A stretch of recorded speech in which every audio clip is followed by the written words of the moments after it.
তুই একটা ঘুর থাকে না, আমিও সেই ঘুরের মধ্যে শুরু করেছিলাম আমার চলচ্চিত্রকারের জীবন। আজও গভীর ঘুরের মধ্যেই আছি। যখন কবিতা লিখি তখন বাণিজ্যের কথা ভাবি না, যখন সিনেমা করি আমার বাণিজ্যের কথা ভাবতে হয়। কিন্তু সব ঘটনাকে নিয়ে ছবি করলেই যে বাজার আসবে তা কিন্তু বাজারটা খুঁজে বের করতে হবে। কেননা এই বাজার ছাড়া কিন্তু আমাদের কাজ চালিয়ে যাওয়া সম্ভবই না। ভারতবর্ষে আমি নাকি এখনো পর্যন্ত সবচেয়ে বেশি পুরস্কার পেয়েছি শক্তি দেওয়ার পর। পুরস্কার কেউ মনে রাখেন না, না সাহিত্যে মনে রাখেন, না সিনেমায় মনে রাখেন। কত কবি জন্মালেন, কত কবি মরে গেলেন, জীবন দাস কিন্তু বেঁচে আছেন, পুরস্কারই পাননি। কত পুরস্কৃত কবিদের নামই আমরা আর জানি না।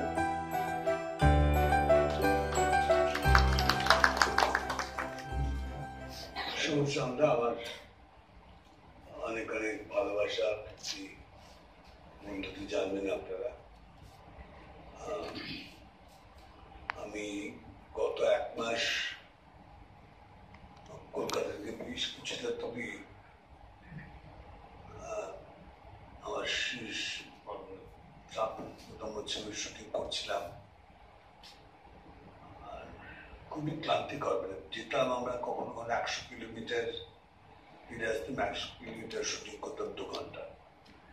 এইভাবে এসে গতকাল রাত্রিবেলা আমি রাফ কাট শেষ করেছি। আজকে ভোর 4:30টায় প্রেমিন আমাকে ফোন করেছেন। ক্লিন চার বেশ প্রায় 8টায়, কিন্তু ও 4টায় উঠে বসে আছে আর আমাকে উঠে দিয়েছে। আর ফলে মাঝে মাঝে ঘুমিয়ে পড়ছি। কথা বলতে বলতে ঘুমিয়ে পড়ি, জাগিয়ে দেবে। তো প্রেমিন যখন আমাকে বলেছিলেন, প্রেমিন আমার সহোদর ভাইয়ের চেয়েও বেশি, আমার চেয়ে বয়সে ছোট, কিন্তু অত্যন্ত সম্মান করি ওকে, কেন কাজের জন্য। ফেডারেশনের যেটাও বললো, যেটা বললো যে এতগুলো 350 সোসাইটি ভারতবর্ষে আছে এবং সেগুলোকে আবার পুনরুজ্জীবিত করার যে দায়িত্ব তুমি নিয়েছে, সেগুলো সাংঘাতিক একটা কাজ এবং করছেও। এটা কি হচ্ছে, ভালো ছবির জন্য দর্শক তৈরি হচ্ছে, সেটা সত্যি দরকার।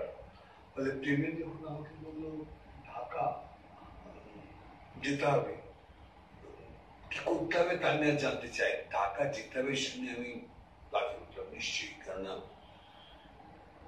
এখানকার মাটির সঙ্গে আমার নারীর যোগ বলে আসতে আমার ভালো লাগে। কখনো কখনো আসা হয়ে ওঠে না অনেক সময়, কিন্তু যখনই আসি আমার খুব ভালো লাগে। অনেকগুলো কথা বললেন, উনি বললেন। আমি প্রথমেই বলি যে বাণিজ্যটা দরকার। সত্যি খুব বড় কথা উনি বলেছেন যে বাণিজ্য ছাড়া হয় না। আমি দীর্ঘ সময় ইকোনমেট্রিক্স পড়িয়েছি, তারও আগে দীর্ঘ সময়। এটা আমি বলছি যে বাণিজ্য ছাড়া কবিতা লেখা যায়।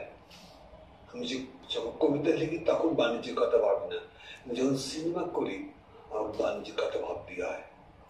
কেন at the end of the day এটা একটা product and I have to sell it.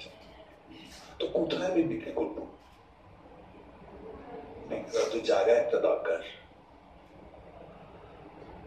আমি আজকেও বিপ্লব বলছিলেন যে তার আগে বহুকাল ধরে শুনে আসছি ঢাকায় এলি একটা কথা, একটা দুঃখের কথা, যে এখানে ছবি খুবই দেখানোর জায়গা নেই,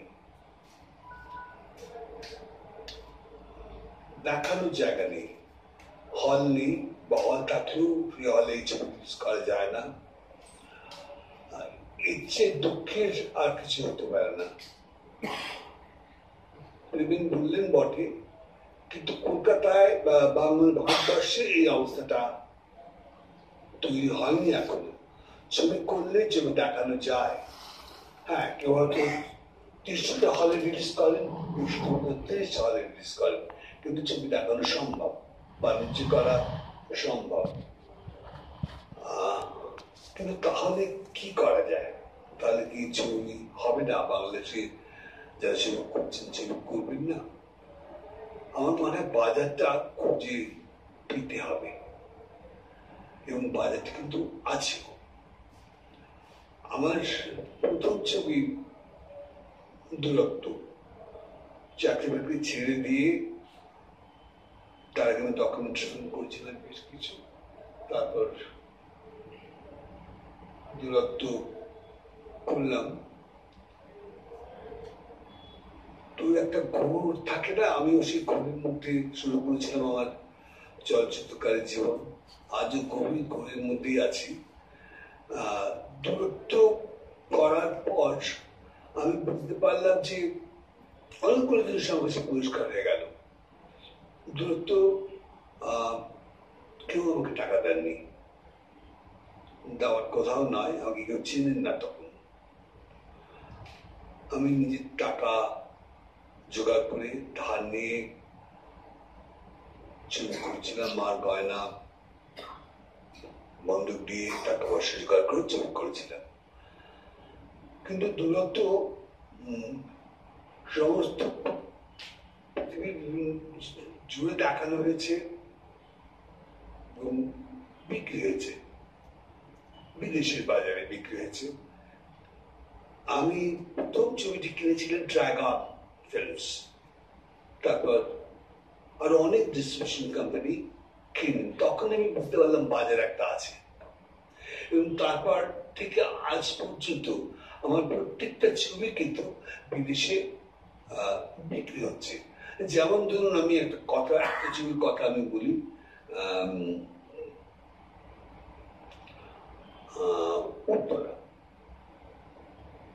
উত্তরায় প্রডিউসার এসে টাকা দিয়ে গেলেন, চেক টেক দিয়ে গেলেন, এগ্রিমেন্ট সই করে দিয়ে গেলেন, নিয়ে গেলেন।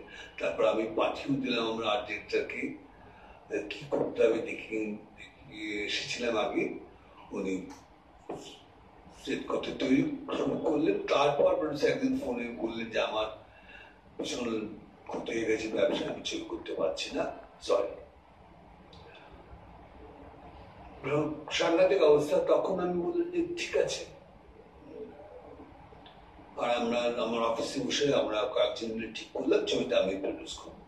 এর আগেও আমি নিজের ছবি প্রডিউস করেছি 3টে ছবি, দূরত্ব আমার ছবি, নির্মাণপূর্ণ আমার ছবি, ফেরা আমার ছবি, আমি উত্তরাও করলাম, শুরু করলাম। উত্তরা শুরু করতে করতেই কিন্তু আমি প্রিসেল করলাম। যে প্রিসেলিং থেকে যে টাকাটা পেলাম সেটাতেই কিন্তু আমার ছবি বাকি খরচ উঠে গেল। তারপর ভেনিসে ছবিটা দেখানো হলো, বেস্ট ডিরেক্টর অ্যাওয়ার্ড পেল ভেনিসে, এবং ছবি হট কেকের মতন বিক্রি হয়ে গেল। প্রত্যেকটা ছবি কিন্তু এভাবে বিক্রি হয়ে যাচ্ছে, এবং এখন আমি জানি যে বাজারটা আছে। মুশকিল হচ্ছে, আমাকে অনেকেই কলকাতায় অনেক প্রডিউসার বলেন, অনেক নতুন পরিচালক এসে বলেন আমার ছবিটা বিক্রি করে দিন। হয় না, সব জিনিস বিক্রি হয় না। বিক্রি করতে গেলে কতগুলো বিশেষ গুণের দরকার হয়। যেমন আমার মনে আছে, বহুকাল আগে আমি সে বছর বার্লিনে যাবো আমার ছবি নিয়ে, চরাচর নিয়ে। একজন পরিচালক তামিল, একজন পরিচালক, তার একটা ছবি তামিল না তেলুগু, বললেন যে আমি আপনার সঙ্গে যাবো, আপনি খালি একটু সাহায্য করবেন, আপনার ডিস্ট্রিবিউটরদের যদি একটু ইনভাইট করেন। ঠিক আছে চলুন, আমি বলবো, কিন্তু বিক্রি হবে কিনা আমি জানি না। ছবিটা আমি দেখেছিলাম।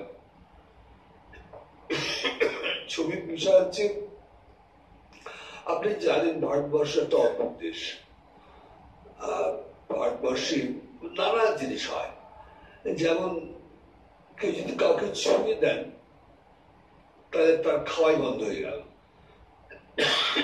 স্নান টান করে গঙ্গা জল ছড়িয়ে ছড়িয়ে আবার খেতে বসলেন।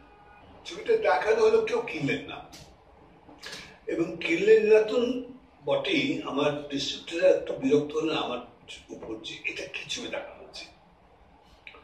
ওরা ভাবতেই পারেন না একজন মানুষ আরেকজন মানুষকে স্পর্শ করলে এমন কোনো ঘটনা ঘটতে পারে, কিন্তু বিষয়টা তো মিথ্যে নয়, ভারতবর্ষে ঘটনাটা ঘটছে। ফলে তিনি বলতে পারেন পরিচালক যে আমার দেশে যা ঘটেছে সেটা নিয়ে আমি ছবি করেছি। আমার বক্তব্য হচ্ছে এমন অনেক ঘটনা ঘটে, ভারতবর্ষে ঘটে, বাংলাদেশে ঘটে, পৃথিবীর সব দেশেই ঘটে, কিন্তু সব ঘটনাকে নিয়ে ছবি করলেই যে বাজার আসবে তা কিন্তু নয়। বাজারটা খুঁজে বের করতে হবে, কেননা এই বাজার ছাড়া কিন্তু আমাদের পক্ষে কাজ চালিয়ে যাওয়া সম্ভবই নয়। তার জন্য আমি সবাইকে বলি, কলকাতায় নৃত্য পরিচালকদের, যে কি ছবি করবেন সেটা ভাবার জন্য সময় দিন, অনেক সময় ধরে ভাবুন কি ছবি করবেন, কেন করবেন, কাদের জন্য করবেন এবং কোন বাজারের জন্য করবেন। আমি জানি আমার ছবি কলকাতায় হই করে চলবে না, জানি, কিন্তু আমার ছবির থেকে টাকা রোজগার করতে হবে এবং আমার ছবি এমনই হবে যে ছবি কিন্তু ভারতের বর্ষের সংস্কৃতিতে প্রথিত, যার শিকড়, কিন্তু যে ছবি সারা পৃথিবী জুড়ে মানুষ বুঝতে পারবে। এটা কিন্তু হওয়া দরকার। এটা আমরা যারা ছবি করছি তাদের কিন্তু ভাবতে হবে যে ছবির এমন কোন বিষয় কি আছে যে বিষয় কিন্তু সমস্ত পৃথিবীর মানুষকে ভাবাবে, স্পর্শ করবে, তার মননকে, তার মনকে স্পর্শ করবে। এটা যদি হয় বাজারটাও তৈরি হয়ে যায়। আমি এখন যে ছবি করছি এই ছবিটা নিয়ে ভাবছিলাম আমি 15 বছর ধরে। 15 বছর ধরে ভেবেছি,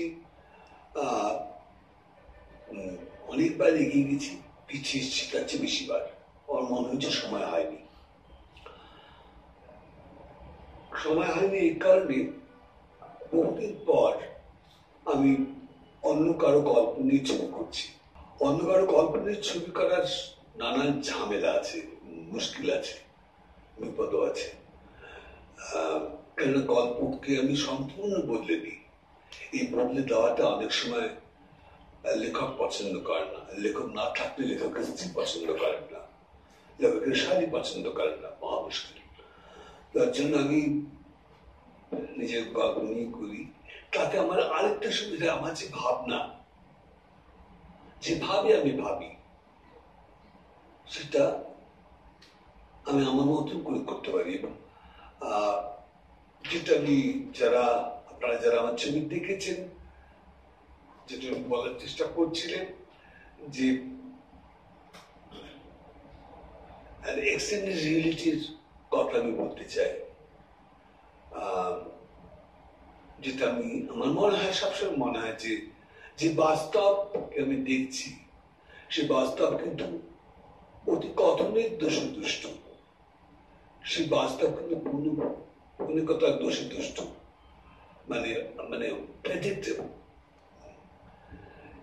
এই প্রেডিক্টেবিলিটি থাকার জন্য এই বাস্তবকে আমাদের ভালো লাগছে না। কিন্তু আমাকে অনেক সময় দেশে বিদেশে জিজ্ঞাসা করা হয় যে কিভাবে এই ছবিগুলো আপনি করেন, এই এক্সটেন্ডেড রিয়েলিটি কিভাবে আপনি আনেন। আমি একটাই কথা বলি, আমার ছবিতে আমি কিছুটা বাস্তবতা মিশাই, কিছুটা স্বপ্ন মিশাই, আর কিছুটা ম্যাজিক মিশিয়ে একটা শেপ তৈরি করি। সেটাই আমার ছবি। এটা আমি সত্যি কিন্তু বিশ্বাস করি। আর মনে হয় সবসময় বাস্তব কিন্তু এক্সটেন্ড করা যায়, তাহলে কিন্তু আরেকটা লেয়ার তৈরি হয়, বা আরো অনেক লেয়ার তৈরি হয়, যেগুলোকে আমরা হয়তো বলতে পারি অতি বাস্তব বা অবাস্তব। তা নয়, একটা বাস্তবেরই আরেকটা উল্টো হচ্ছে ওই অবাস্তবতা, দুটো মিলিয়ে কিন্তু একটাই ইউনিট। এই যে এক্সটেন্ডেড রিয়েলিটির কথা আমি ভাবি, এবং এটা আমার ছোটবেলা থেকে এরকম হয়। আমার অনেকেই হয়, আমারও হয়। সেটা কবিতাতেও আসে, আমার সিনেমা তো সেটা ভীষণভাবে আসে। যেমন ধরুন আমি একদিন একটা সবসময় ঘুরতে থাকে, আমি বাড়িতে ফিরেছি একদিন, সেদিন বাড়িতে কেউ ছিলেন না।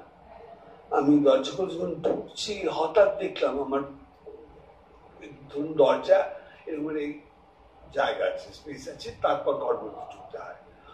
তো ওখানে বসার জায়গা, খাওয়ার জায়গা যেটা হয়, আমি দেখলাম যে ওখানে কিছু নেই, কিচ্ছু নেই। আর আমার ছোটবেলার মাঠটা আছে, ভিজা ঘাসের মাঠ। সেই মাঠের মধ্যে লাল লাল এক ধরনের পোকা বেরোতো, খুব সুন্দর, মায়ের সিঁদুরের টিপের মতন সে পোকাগুলোকে দেখতে। সে পোকাগুলো হাতে নিয়ে আমরা খেলতাম। তো ছোট ছোট বন্ধুরা আমাকে ডাকছে, যাদের সঙ্গে খেলতাম আমি যখন নদীর মতন চলেছিলাম। এটা এটা বোধ হয় কয়েক সেকেন্ড, 15 সেকেন্ডের হবে ঘটনাটা। তারপরে দেখতে পেলাম যে না, সব ঠিকঠাক আছে, সব জায়গায় সব যেমন ছিল তেমনই আছে। কিন্তু ওই যে 15 সেকেন্ডের ব্যাপারটা, ওটা কিন্তু আমার সিনেমায় চলে এলো। আমি বারবার কিন্তু এই এক্সটেন্ডেড রিয়েলিটির কথা ভাবি। আমি জানি যে আরেকটা জগৎ আছে, এই জগৎটা কিন্তু কোনো অংশে মিথ্যে না। আমরা সবাই হয়তো সেই জগৎটা দেখতে পাচ্ছি না, কিন্তু বা অনুভব করতে পারছি না, সেটা আছে। আমি আমার ছবিতে এই কথাই বলতে চাই, এই এক্সটেন্ডেড রিয়েলিটির কথাই। কিন্তু তাতে বিপদ হচ্ছে যে অন্যের কল্পনায় কাজ করতে গেলে এই এক্সটেন্ডেড রিয়েলিটির ব্যাপারটা অনেক সময় সমস্যা হয়ে যায়। তাই 15 বছর ধরে ভেবে আমি কিন্তু কিছু কুল কিনার করতে পারছিলাম না, কি করবো আমি। কিন্তু আমার ভীষণ প্রিয় গল্প। তো তার মাঝখানে অনেক ছবি করলাম। এবার কত 2-3 মাস আগে, 3-4 মাস আগে আমি বুঝতে পারলাম, তারও 8 মাস আগে বুঝতে পারলাম যে এবার আমি এটা করবো, আমি তৈরি হচ্ছি, আমার মন তৈরি হয়েছে, আমার বোধ তৈরি হচ্ছে এই ছবির জন্য। প্রাথমিক খসার পর যেটা সমস্যা দাঁড়ালো, কাকে নিয়ে কাজ করব, অভিনেতা কে হবে। কলকাতার কাউকে আমার মনে পড়ল না।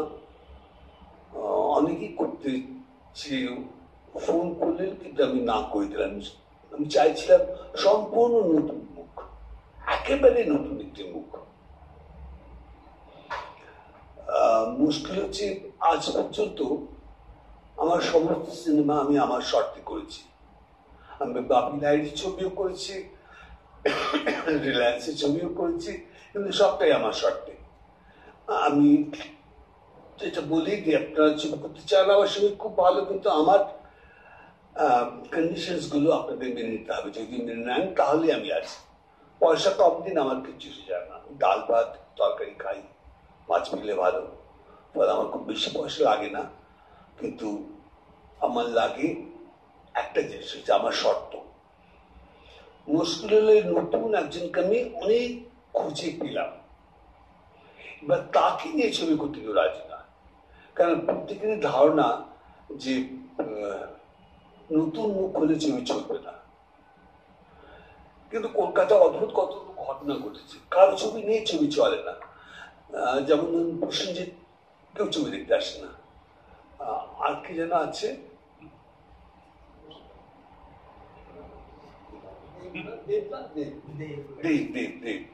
দেবের ছবি চলে না। ছবি কিন্তু সত্যিই চলে না। ছবি চলে ছবির গুণে। অন্য কারো অভিনেতা অভিনেত্রীর ছবি চলা নির্ভর করে না। একজন প্রযোজক এলেন, বললেন যে ঠিক আছে, আপনি যা ভাবছেন আমি সেইভাবে করবো, আপনি কিন্তু করুন, আপনার শর্তেই করুন, কিন্তু আমার টাকা নেই, খুব কম টাকা আছে।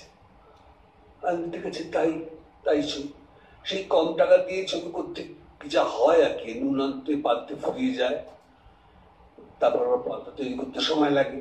এইসব করে ছবি টবি শেষ করতে আমার কালকাম ছুটে গেল। আর অদ্ভুত অদ্ভুত ঘটনা ঘটেছিল। এই ভদ্রলোককে আমি খুঁজে পেলাম, আমি এর জন্য নতুন মুখ চেয়েছিলাম। কিছু কিছু মুখের অভিনেত্রীদের একটা সমস্যা হচ্ছে যে তাদের দেখে আমরা বুঝতে পারি যে এটা বোধহয় উনি করবেন বা এটা উনি করবেন না। আমি চাইছিলাম এমন একটা মুখ যাকে থেকে কিচ্ছু বলা যাবে না, কিছু করবেন আর কিছু করবেন না তা কিন্তু আমরা বলতে পারবো না। তাকে পাওয়া গেল।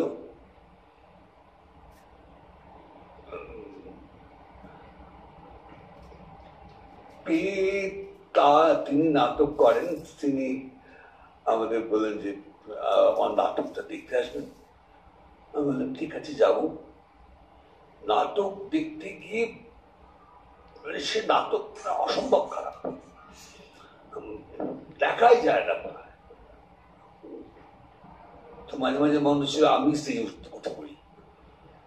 ফিরে যখন এলাম আমার সঙ্গ যারা আমার সঙ্গে কাজ করেন তারা বললেন যে দাদা এটা হতেই পারে না, একে নিয়ে আপনি কিছুতেই এই জন্য করতে পারেন না। তারা এমন প্রেশার দিতে শুরু করলে আমিও ঘাবড়ে গেলাম। তারপর যাই হোক আমি আমার আমি যেতে পেরেছিলেন তাই হলো। এবং ভদ্রলোক যাকে জাস্ট বলে মিরাকল, মানে he just created miracle, such a wonderful actor. এটা প্রায় প্রথম সিনেমা। ভদ্রলোক বহুকাল বিদেশে থেকেছেন, নাটক পড়িয়েছেন, এখনো খুব বড় জায়গায় উনি আছেন, কিন্তু একেবারে আনপ্রেডিক্টেবল যে ব্যাপারটা সেটা আমি তাকে দিয়ে করাতে পারলাম। আমার এই সিনেমা করতে গিয়ে আমি দেখেছি ক্যামেরার সামনে যে মুখ, সে মুখ কিন্তু আপনাকে ইন্সপায়ার করবে, আপনাকে অনেক কথা বলবে যে আপনি নিজেও ভাবেননি। সে কথাগুলো উনি কিন্তু মুখ দিয়ে বলবেন না, আপনার মুখে দেখে আপনার মনে হবে। বাংলাদেশে একজন অভিনেতা আছেন, যে অনেকেই আছেন, আমার সঙ্গে কাজ করেছেন, আসাদ। আসাদ আমার দুটি ছবিতে অভিনয় করেছেন। ওকে দেখে আমার মনে হয়েছিল যে অনেক কাজ ওকে করানো যায়, এবং আমার ধারণা অসামান্য কাজ করেছিল আসাদ। এরকম মনে হয়েছিল আমার এই মানুষটিকে রেখেও। এবং সত্যি মানে আমি মাঝে মাঝে নিজের মাথা দিয়ে হাত রাখছি এই কারণে, তাকে এই কারণে যে সত্যিই তো আমি যদি তখন পিছিয়ে আসতাম তাহলে তো ভীষণ ভুল হতো। আর একটা চরিত্র আমার দরকার ছিল, একটা চরিত্র যে দড়ির বুদ্ধি হাঁটে। আপনি জানেন মাদানি খেলা বলি, এখানে যাই না, এই মাদানির খেলা দেখানো একটি মেয়ে, আমার ইউনিটের লোকজন সারা শহর তোলপাড় করে 4টি মেয়েকে নিয়ে এলো আমার কাছে। তো অফিসে তারা যখন নিল আমার 4টি মেয়ে, বাচ্চা 4টি মেয়ে, কারো বয়স 9 বছর, কারো বয়স 10 বছর, একটি মেয়েকে এটাকে আমার ভীষণ ভালো লাগলো। এরা প্রতিদিন একটাই কাজ করে, দড়ির দিয়ে হাঁটে, 4 বার 5 বার সারাদিনে খেলাগুলো দেখায়, এটা ওদের কাজ, আর কিছু জানে না। এই মেয়েটি যাকে আমি বাঁচলাম, সে কথা বলতে পারে না, প্রায় কথাই বলে না, অক্ষর চেনে না, পড়াশোনা কিছুই জানে না। সেই দড়ির উপর দিয়ে হাঁটে, নানান কসরত করে দড়ির উপর দাঁড়িয়ে। কিন্তু অভিনয় করতে হবে, তো ডায়লগ বলতে হবে, মানে আমি ভয়ঙ্কর ভয় হচ্ছিলাম যে কি করে করাবো। একটা দিন ওয়ার্কশপ করলাম, তারপর তাকে নিয়ে গিয়ে পৌঁছানো হলো। এখানে আমার সহকর্মীরা, বিশেষ করে সৈনিক, তার তো অসম্ভব সাহায্য করেছেন। এবং মেয়েটি যখন অভিনয় করতে শুরু করলো, ভাবা যায় না, মানে প্রত্যেক দিন গ্রো করছে, প্রত্যেক দিন আগের দিন নিচে ভালো করছে। এই বাচ্চা মেয়েটি বছর 11 বছর বয়স, ও আমার ছবির নায়িকা, যে জীবনে কোনদিন সিনেমা করেন আর করবো না কোনদিন। আর এই ভদ্রলোক, এখন এদের নিয়ে ছবি করতে গিয়ে আমি জানি কলকাতার প্রডিউসাররা হয়তো যেমন হয়েছে মানে গ্রহণ করবেন না, কিন্তু একটা বাজার আছে। আমি কিসের জন্য করছি ছবিগুলো, এইটাই জানি যে একটা বাজার আছে এবং ছবিটা সেখানে বিক্রি হবে। আমি কালকে রাত্রিবেলায় প্রডিউসারকে বলছিলাম কোন একটা ব্যাপার নিয়ে অনুষ্ঠান আমার একটু এক্ষুনি আমি আপনাকে চেক লিখে দিচ্ছি, আপনার যা টাকা খরচ হচ্ছে আপনি নিয়ে নিন, আমি 10% বেশি দিয়ে দিচ্ছি আপনাকে, কিন্তু ব্যাগটা ফেলব, আমি আপনাকে ছবিটাই দেবো না।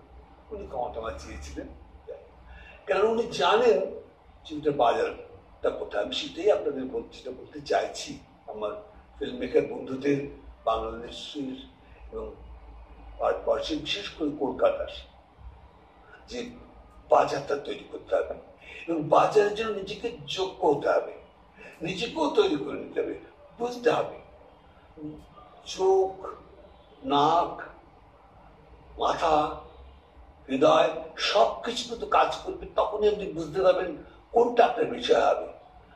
কলকাতায় প্রেমেন যেটা বললেন অসম্ভব সত্যি, যে কলকাতায় অনেকে ছবি করছেন, তাদের ছবি ছাপাও হয়, তাদের মুখ টুকগুলো দেখাও যায়, কিন্তু ছবিগুলো কিছু হয় না। মানে ছবিগুলো হওয়ার পর আর ছবিগুলো মনে থাকছে না। এটা কিন্তু ভাবতে হবে যে কেন এরকম হচ্ছে। এমন বিষয় কি তাহলে নেই? তাহলে কি বিষয়ের অভাব হচ্ছে? তা কিন্তু নয়, বিষয় আছে, অনেক বিষয় আছে। বা বিভিন্ন বিষয়কেই আবার নতুন করে কি বলা যায়, আমার মতন করে, একেবারে আমার মতন করে, যেভাবে কেউ কখনো বলেনি ওই বিষয় নিয়ে। এটি কিন্তু আমাদের ভাবতেই হবে, তা না হলে কিন্তু আমরা ওই হেলের দলেই থাকবো। ছবি তৈরি করব, রিলিজ করতে পারবো না বাংলাদেশে, ছবি তৈরি করতে পারবো কলকাতা, হয়তো রিলিজ করতে পারবো, তারপর কিছু আর হলো না। 2 বছরে সেই সব ছবি আলো না, কলকাতায় যেসব ছবি তৈরি হচ্ছে সেগুলো কেউ মনে রাখেন না। আরেকটা কথা বললেন, পুরস্কার। আমি দেখেছি আমার ছবি নিয়ে দেশে যখনই কেউ কিছু বলতে চান বা আমার সঙ্গে আলাপ করিয়ে দেন, পুরস্কারের কথা বলেন। আমি কিন্তু এই কথাগুলো বলা একদম পছন্দ করি না। এগুলো ভুল কতগুলো বার্তা দেয়। আমি জানি না আমি কি পুরস্কার পেয়েছি, আমি জানতেও চাই না। মাঝে মাঝে কাগজে সেদিন দেখলাম ভারতবর্ষে আমি নাকি এখনো পর্যন্ত সবচেয়ে বেশি পুরস্কার পেয়েছি সত্যিদের পর। কিন্তু এটা কোনো বিষয় নয় আমার কাছে, কারণ আমি জানি যে এই পুরস্কার, দেশে বিদেশে এসব পুরস্কার আমাকে তৈরি করতে পারে না। আমি অনেক পরিচালককে দেখেছি এই পুরস্কার কি নিয়ে গর্ব করতে। তারা মনে করেন এই পুরস্কার তাদের পথ আগলে দাঁড়িয়ে থাকবে, তাদের গায়ে আঁচ লাগতে দেবে না, কিন্তু কখনো তা হয় না। পুরস্কার কেউ মনে রাখেন না, না সাহিত্যে মনে রাখেন, না সিনেমায় মনে রাখেন, না সঙ্গীতে মনে রাখেন, কেউ মনে রাখেন না। আর আপনারা জানেন জীবনানন্দ দাশ,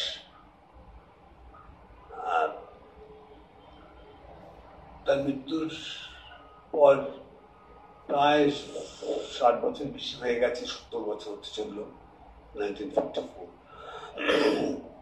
কিন্তু আজও কি সাংঘাতিক আধুনিক, কত কবি জন্মালেন, কত কবি মরে গেলেন, জীবন দাস কিন্তু বেঁচে আছেন, পুরস্কারই পাননি। কত পুরস্কৃত কবিদের নামই আমরা আর জানি না, তাদের কবিতাও আমরা আর পড়ি না। একটা ছবির কথা বলি আপনাদের, অযান্ত্রিক, ঋত্বিক ঘটক, কোন পুরস্কার পায়নি, কিন্তু আমি আপনাকে কিছুক্ষণ আগে ড্রাগন ফিল্মসের কথা বলছিলাম, খুব বড় একটা distribution company world wide, Switzerland ওদের ঘর বাড়ি। ওইখানে এখানে কেউ আছেন যিনি যারা ফেস্টিভ্যালটা অ্যাটেন্ড করেছেন, একটা ফেস্টিভ্যাল হয় ফেব্রুক ইন্টারন্যাশনাল ফিল্ম ফেস্টিভ্যাল সুইজারল্যান্ডে। তেমন নাম ধাম নেই, কিন্তু অসম্ভব ভালো একটা ফিল্ম ফেস্টিভ্যাল, অসম্ভব ভালো। তো ওইখানে একদিন, প্রত্যেক বছর একদিন ঋত্বিকাটকের ছবি নিয়ে ওরা উৎসবে ওই মাঝখানে একটা দিন শুধু ঋত্বিকাটকের জন্য ঋত্বিকাটক বক্তৃতা দেওয়া হয়, ছবি দেখানো হয়, ওর ছবির ক্যাসেট বিক্রি হচ্ছে, ডিভিডি বিক্রি হচ্ছে, টিভি রাইট বিক্রি হচ্ছে, টেলিভিশন রাইট বিক্রি হচ্ছে। তো এইগুলো কিন্তু হচ্ছে, এগুলো কিন্তু পুরস্কার পেয়েছেন কিনা সেটা জেনে হচ্ছে না। আবার পুরস্কার পেয়েছেন এমন অনেক নাম আমি জানি, যেমন ধরুন আমাদের ভারতীয় বংশোদ্ভূত একজন সাহিত্যিক নোবেল পেয়েছিলেন। আমি পড়িও না, আমি কিছু লেখা পড়ছি তো পড়তেই পারি না, এত খারাপ। ফলে পুরস্কার পাওয়াটা কোনো লক্ষ্য হতে পারে না। কিন্তু আমি দুঃখ লাগে, আমার মন খারাপ লাগে কলকাতায় যে কেউ একটা ট্রেনের চাকরি পেয়েছেন বা কেউ একটা তামার কিছু পেয়েছেন, তাতে সাংঘাতিক গর্বিত, গলার স্বর বদলে যাচ্ছে, ছবিটা আর হচ্ছে না। আমি এটাই বলি যে পুরস্কার কথা একদম মাথায় রাখার কোনো প্রয়োজন নেই। পেলে ভালো, পুরস্কার সঙ্গে টাকা পেলে আরো ভালো, বন্ধু বান্ধবকে খাইয়ে দিন, কিন্তু ছবিটা একদম নিজের মতো করুন, এমন ছবি করুন, এমন স্টাইল, এমন ভঙ্গিতে ছবি করুন যে ভঙ্গি কিন্তু আপনার, একদম আপনার। মুশকিল হচ্ছে এই ভঙ্গিটা ভীষণ ভীষণ ভীষণ জরুরি। আজকে আমরা অনেকের ছবি দেখে কিন্তু বুঝতে পারি না। আমি কলকাতায় কারো ছবি দেখে বুঝতে পারি এটা কার ছবি, কেন এরকম হবে, এমন কেন হবে না। আমি 1 মিনিট দেখে বলতে পারবো এটা এই ছবি। এই স্টাইলটা ডেভেলপ করা কিন্তু দরকার। আমি যেটা বলছিলাম যে শেখ, আমি একটা শেখ তৈরি করি, এই ম্যাজিক্যাল রিয়েলিটিটা যেটা আমি করতে চাই, সেটা করতে গিয়ে আমার কিন্তু আমার ভঙ্গি থেকে সরে আসা করা চলবে না। ফলে অনেক গল্প নিয়ে আমি কাজ করতে পারি না। 15 বছর ধরে একটা ছবি নিয়ে ভেবে ভেবে ভেবে আমি শেষে এই ক্লুগুলো খুঁজে পেলাম যে আমার ভঙ্গিতে এই গল্পকে সাজাতে গেলে আমাকে কি কি করতে হবে, কিভাবে সেগুলো করতে হবে, মানে এই এক্সটেন্ডেড রিয়েলিটি কিভাবে এর মধ্যে আমি আনবো। একটা অসম্ভব রিয়েলিস্টিক গল্প, সাংঘাতিক রিয়েলিস্টিক গল্প, কিন্তু এটা আমার দরকার নেই। আমার গল্প বলতে চাই আমি দুটো প্লেনে, রিলেটিভ প্লেনে, পাশাপাশি এক্সটেন্ডেড রিলেটিভ প্লেনে, ম্যাজিক্যাল রিলেটিভ প্লেনে। এই ভূমিটা কিন্তু নিয়ে আজকে আলোচিত হয় দেশে বিদেশে, এবং এটা কিন্তু খুব দরকার। আমার মনে হয় আমরা প্রত্যেকেই তো নিজেদের একটা ভূমি তৈরি করতে পারি, প্রত্যেকেই পারে, এবং তার জন্য কিন্তু একটু ভাবতে হবে, একটু সময় দিতে হবে, এবং দেখুন তাদের বেশ কয়েকটা কাজ হবে। সেটা হচ্ছে যে ছবির বাজার তৈরি হবে। 2 নম্বর হচ্ছে আপনি আপনার পাশের ফিল্ম মেকার বন্ধুকে অনুপ্রাণিত করতে পারবেন। তৃতীয় হচ্ছে আপনি ভালো থাকবেন, যেটা খুব জরুরি কাজ। আমার এই কথাগুলো আমি বলতে চাইছিলাম। আমি এটাই বলতে চাই যে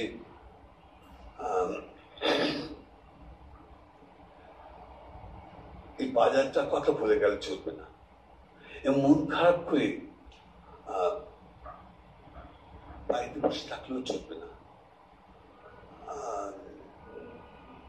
ছবি না থাকলে মানে বাঁচবো কি করে। এমন কোনো পৃথিবীর কথা আমি ভাবতেই পারি না যেখানে সিনেমা নেই, এবং সেই পৃথিবীতে আমি বেঁচে আছি। আমি এমন পৃথিবীতে বাঁচতে চাই যেখানে সিনেমা থাকবে, কিন্তু সিনেমাগুলো তৈরি হচ্ছে না কেন? বারবার আমাকে বাইরে হাত ছাড়তে হবে কেন? আমি কলকাতায় পাবো না কেন? বাংলা ভাষায় তৈরি ছবিগুলোর মধ্যে পাবো না, না পাওয়ার কিন্তু কোনো কোনো কারণ নেই। আমি এটাই বলতে চাই, এবং এটাই টাকা হয়তো খুব বেশি পাওয়া যায় না, নিজের জায়গায় দাঁড়িয়ে থেকে কাজ করতে গেলে কতগুলো জিনিস বলতেই হবে। সেগুলো হচ্ছে যে প্রচুর অর্থ পাবেন, অনেকগুলো গাড়ি বাড়ি হবে, এমন কিছু হবে না, কিন্তু মাছের ঝোল ভাত দিব্যি জুটে যাবে, আপনার বই কেনার পয়সা দিব্যি জুটে যাবে। বছরে দু একবার ট্রেনে করে শূন্য জায়গায় ঘুরেও আসা যায়, সে পয়সাও দিব্যি জুটে যাবে। আমি তাহলে একটাই কথা বলতে চাই কলকাতার ফিল্ম মেকারদের বিশেষ করে, যে সাধারণ মানে অত্যন্ত সামান্য মোহের জন্য তারা কিন্তু যেটা করছেন সিনেমা থেকে দূরে সরে আসছে।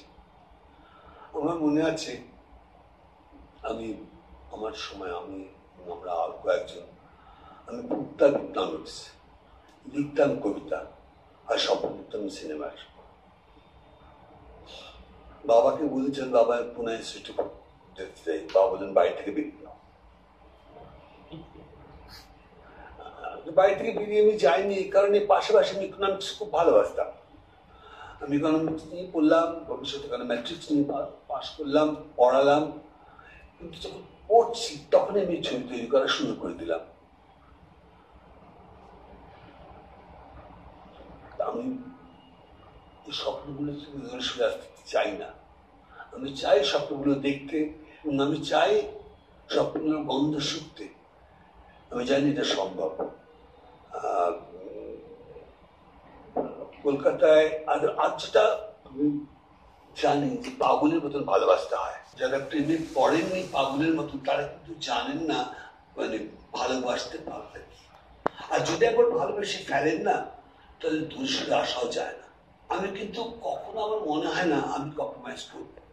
আমি সিনেমাকে কিছু লোভের জন্য অন্যভাবে সাজাবো, আমি করিনি। আমাকে কিছুকাল আগে একজন লিখেছি, কয়েকদিন আগে বিষয়টা নিয়ে একজন মহিলা এলেন, তিনি বললেন যে একটা প্রজেক্ট আপনি ছাড়া কেউ করতে পারবে না, আপনাকেই করতে হবে। তার দলবল নিয়ে এসেছিলেন, মিনিস্ট্রির আপনাকেও চাইছে, আপনাকেই চাইছেন। বাজেট 6 কোটি, আপাতত বাড়তেও পারে। 6 কোটি মানে বুঝতেই পারছেন ভারতবর্ষে 6 কোটি টাকা, আমার মতন ফিল্ম মেকারকে বলেন 6 কোটি টাকা দেবে, আমি তো ভাববো যে স্বপ্ন দেখছি কি ছবি বললেন বিবেকানন্দের উপর। আর মুক্তি যেগুলো আপনি নিবেদিত করবেন, হ্যাঁ বলে উনি সঙ্গে লাভ দিয়ে প্রণাম করলেন, তা নাহলে আপনি এত বড় বই ডিরেক্টর দেখে বুঝে ফেললেন, বিশ্বাস করলেন ব্যাপারটা। তো আমি কিন্তু চা টাকাই বিদায় করে দিলাম। তারপর এই মাস 6 আগে আরেকজন এলেন দল, বিদেশ ভ্রমণ। মিউজিক তিনি ভালোবাসেন, আমি ভেবেছিলাম তুমি মিউজিককে ভালোবাসো। এই শেষ কথা বলে চলে যান। তো আমার মনে হয় যে সেটা ভীষণ আমাকে হল্ট করে, যে সত্যি যারা আমরা সিনেমা করতে এলাম, যারা হয়তো ইঞ্জিনিয়ার ছিলাম, কেউ হয়তো বড় চাকরি করতাম, কেউ আরো কিছু করতে পারতাম, সিনেমা করতে এলাম কিন্তু ভালোবাসাটাই ফেলে দিয়ে এলাম সিনেমার কাছে। আরেকটা কথা হচ্ছে বাজারের কথা ভাবার মধ্যে কোথাও কোনো অন্যায় নেই, বরঞ্চ ন্যায় আছে, বরঞ্চ নীতি আছে। কেননা আমাকে একজন লোক মানুষের অর্থ নিয়ে কাজ করতে হচ্ছে, একটা দায়িত্ব আমার আছেই, কিন্তু সেই দায়িত্ব পালন করবো আমি আমার জায়গায় দাঁড়িয়ে থেকে। আমি যেটাই বলছিলাম যে কখনো আজ পর্যন্ত কোনো, আমার মনে আছে রিলায়েন্স থেকে যখন এলেন আমার কাছে, আমি বললাম 9 মাস ওয়েট করতে হবে মিনিমাম। বাপি লাইনে ধাওয়া করতে করতে কলকাতায় যখন বাড়িতে এলেন, আমি একদিন ছিলাম না, আমার স্ত্রীর হাতে টাকা নিয়ে চলে গেলেন। আমি আমার স্ত্রীকে অত্যন্ত ধমকালাম যে তুমি কেন টাকা নিয়েছো? উনি খামটা দিয়ে গেলেন, আমি কি করে বুঝলাম ওদের টাকা আছে? বললেন দাদা করতেই হবে ছবি। আমি এটা কি স্লোগান নাকি বলে হিন্দিতে আমি জানি না, দিয়ে গেলাম। কিন্তু আমি তখন একটাই কথা বলেছিলাম, বাপি আমি তোমার ছবি করব, কিন্তু আমি কোন ভাষায় করব তুমি জানতে চাইবে না, কাদের নিয়ে করবো জানতে চাইবে না, আর 3 দিনের বেশি তুমি সেটে আসবে না, যদি আসো আমি বের করবো তোমাকে। ও বলছেন ঠিক আছে দাদা। আমি এই কথাই বলতে চাইছি যে একজন ফিল্ম মেকার হিসেবে এই গার্ডসটা আপনার থাকা উচিত যে আপনি বলবেন নো। 6 লক্ষ কোটি টাকা আমার কাছে কিন্তু অনেক টাকা, কান্না টাকা পাই। কিন্তু আমি বিবেকানন্দ খুব বড় চরিত্র, কিন্তু খুব নবস্য চরিত্র, কিন্তু বিবেকানন্দকে নিয়ে আমি সিনেমার বিষয় আমার নয়। বিবেকানন্দকে নিয়ে কখনোই আমি ছবি করতে চাই না, রামকৃষ্ণদেবকে নিয়ে আমি কখনোই ছবি করতে চাই না, এরা আমার ছবির বিষয়ই নয়। আমার ছবির বিষয় সম্পূর্ণ আলাদা।